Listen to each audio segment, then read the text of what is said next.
she had counted the number of, there was like a superhero team and there were like five of them. And she's like, Mom, four of those were boys and only one was a girl. Like immediately, that recognition of what she saw had translated into her little mind immediately.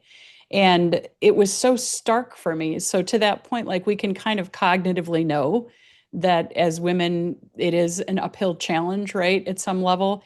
But I really saw it, and now I can't unsee it, right? Even as an author, I have a lot of authors I love, and I look at like the self-help sections or the spirituality sections, and I'm like, how is it that the bestsellers are still this cadre of men?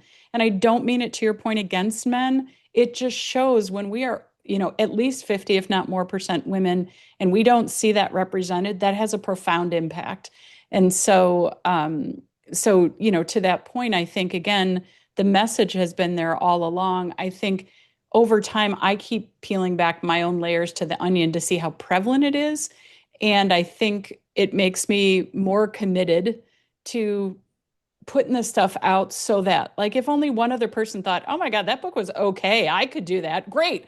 Then I hope they go do that because then we have more people doing that, right? Which is the point of it. And so I almost feel like a responsibility in some ways to create, to play, to do all the things in the ways that I didn't see that my little spirit DNA from birth was like, oh, wait, it doesn't have to be this way. Like we could be nice to each other. We could get along. We could have a world that works in a different way.